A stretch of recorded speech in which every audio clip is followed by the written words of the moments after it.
Everything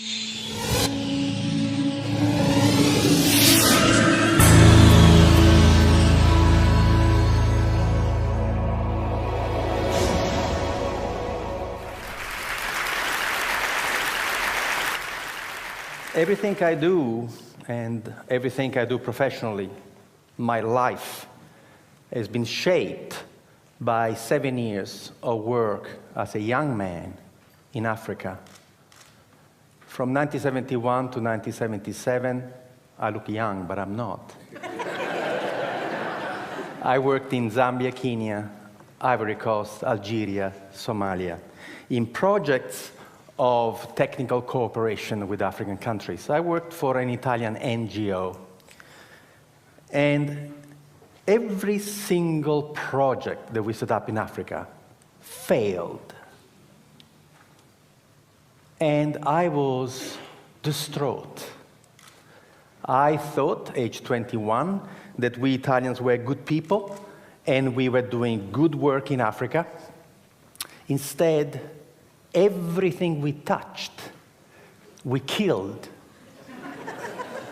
Our first project, the one that has inspired my first book, Ripples from the Zambezi, was a project where we Italians decided to teach Zambian people how to grow food. So we arrived there with Italian seeds in southern Zambia, in this absolutely magnificent valley, going down to the Zambezi River, and we taught the local people how to grow Italian tomatoes and zucchini.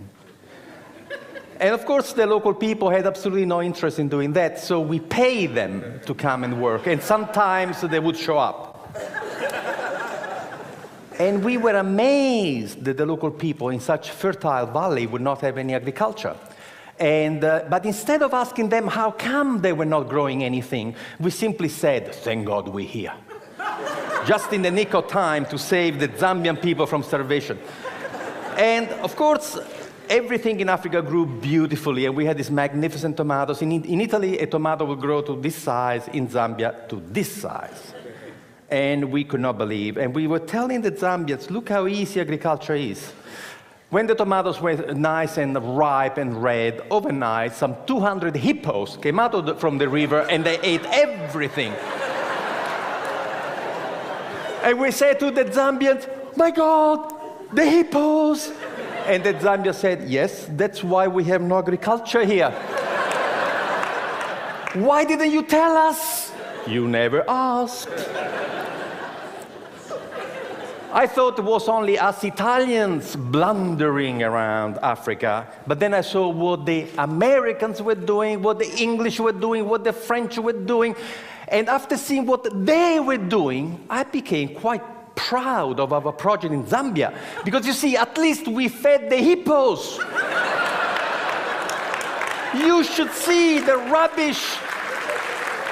You should see the rubbish that we have bestowed on unsuspecting African people. You want to read the book? Read Dead Aid by Dambisa Moyo, Zambian woman economist.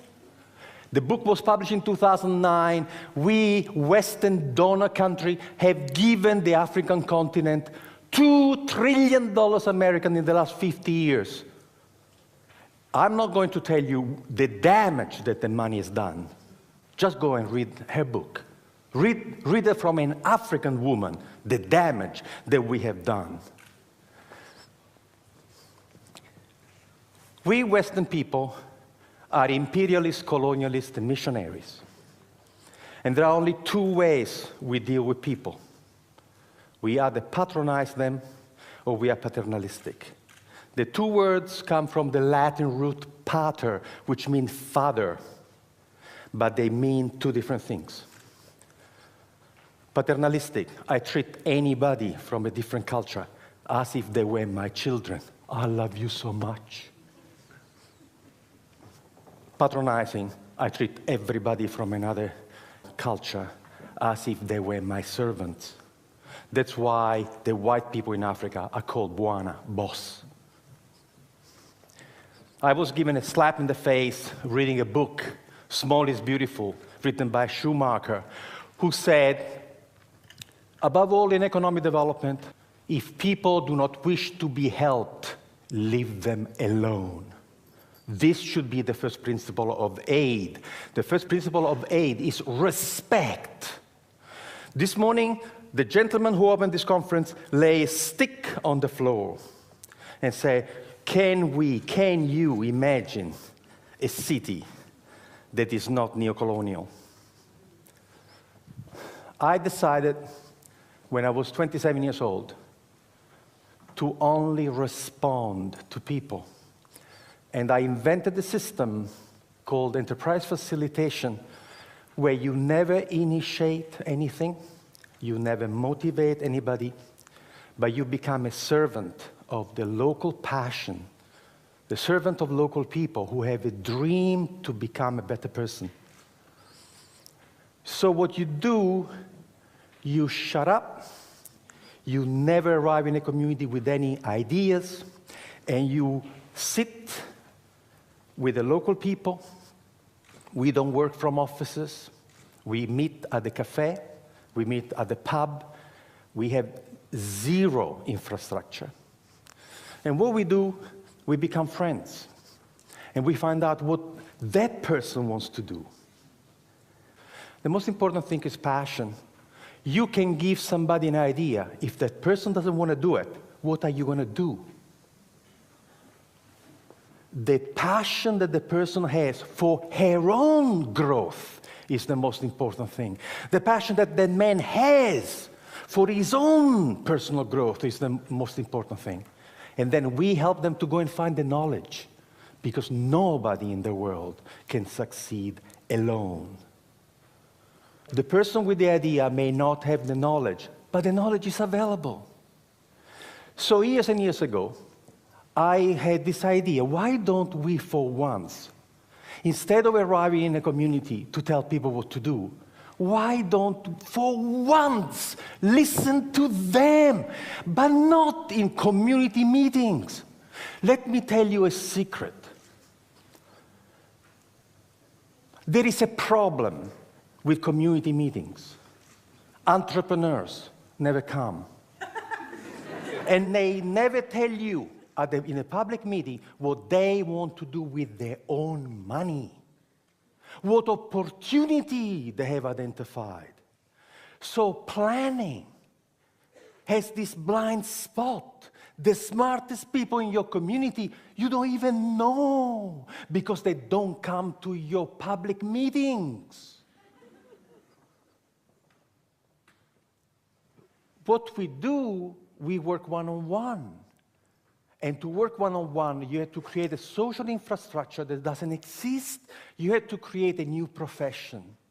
The profession is the family doctor of enterprise, the family doctor of business, who sits with you in your house, at your kitchen table, at the cafe, and helps you find the resources to transform your passion into a way to make a living. I started this as a tryout in Esperance, in Western Australia. I was doing a PhD at the time, trying to go away from this patronizing bullshit that we arrive and tell you what to do. And so what I did in Esperance that first year was to just walk the streets. And in 3 days, I had my first client. And I helped this first guy who was smoking fish from a garage, was a Maori guy. And I helped him to sell to the restaurant in Perth, to get organized. And then the fisherman came to me to say, you the guy who helped Maori, can you help us? And I helped these 5 fishermen to work together and get this beautiful tuna, not to the cannery in Albany for 60 cents a kilo, but we find a way to take the fish for sushi to Japan for $15 a kilo. And the farmers came to talk to me, say, hey, you help them, can you help us? In a year, I had 27 projects going on, and the government came to see me to say, how can you do that? How can you do? And I said, I do something very, very, very difficult. I shut up and listen to them. So